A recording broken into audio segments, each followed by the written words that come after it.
இந்த வீடியோ பார்க்குறவங்களுக்கு வணக்கம். இது ஒரு திருநங்கைகள் பற்றி நான் பேச போகிறேன். அவங்கள தயவு செஞ்சு யாரும் திருநங்கைகள் அப்படின்னு யாருமே கூப்பிடாதீங்க. 9ன்னு நல்லா அழுத்தி கூப்பிடுங்க. அப்போ தான் அவனுங்களுக்கெல்லாம் நல்லா காதல் போய் ஏறும். அவனுங்க யார்? அவனுங்களும் ஒரு மனுஷரு தானே, ஒரு தாய் வழியில் வந்தவங்க தானே. அந்த உணர்வெல்லாம் இருக்குது இல்லை.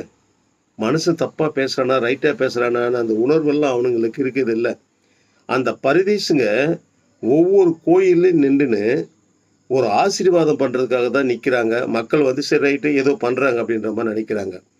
ஆனால் அதில் நாங்கள் ஒரு கோயிலுக்கு போயிருந்தோம். அந்த கோயிலில் அவங்க வேணுன்ற அளவுக்கு காசு கொடுத்தோம், அவங்கவுங்க வாங்கிட்டாங்க. ஆனால் அதில் ஒரு புறம்போக்கு, நீ என்ன நினைச்சாலும் பலிக்காது போ அப்படின்னு சொல்லிட்டு ஒரு சாபம் கொடுக்குற மாதிரி கொடுத்து அனுப்புகிறா. அந்த நாய்ங்களுக்கு தயவு செஞ்சு யாரும் பாவ புண்ணியமே பார்க்காதீங்க. அவனுங்களை எங்கே பார்த்தாலுமே செருப்பை கழட்டி அடிங்க. ஒவ்வொரு இடத்துலையும் ஏதோ போனால் போட்டோம், ஒரு திருநங்கைகள் வராங்க, ஒரு ஆசீர்வாதம் பண்ணுறாங்க அப்படின்னு நம்ம பார்த்தோம்னாக்கா அதுங்க பண்ணுற கில்லாடி, அதுங்க பண்ணுற அக்கிரமம் கொஞ்சம் நஞ்சம் கிடையாதுங்க. தயவு செஞ்சு அவனுங்களை மட்டும் எங்கேயுமே கிட்ட சேர்த்தாதீங்க. அவனுங்களை பாவ புண்ணியமே பார்க்காதீங்க.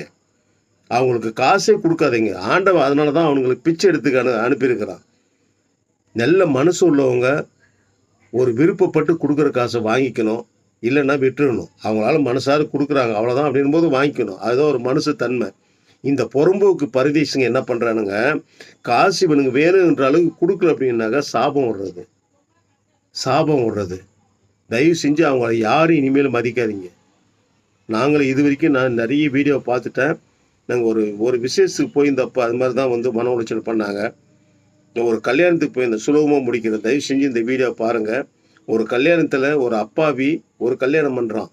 அந்த கல்யாணத்தில் ஒரு 10 பேர் 3000 ரூபாய் கொடுத்தா தான் பணம் வாங்குவான், இல்லைனாக்கா உங்கள் மாங்கிலுமே நிலைக்காது அப்படின்றான்.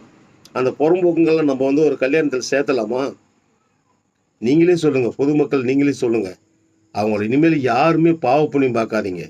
இனிமேல் வரட்டும், அவங்க யாருன்னா ஒருத்தர் என் கடையை தேடி ஆகட்டும், எங்களை தேடி ஆகட்டும், வேறு எங்கே நான் அவனுங்களை பார்த்துட்டாலுமே விட மாட்டேன் நான். தயவு செஞ்சு அவங்கள மட்டும் பாவ புண்ணியம் மட்டும் பார்க்காதீங்க. ரொம்ப ஒரஸ்டான ஒரு ஒரு ஒரு நாய்ங்க அதுங்க.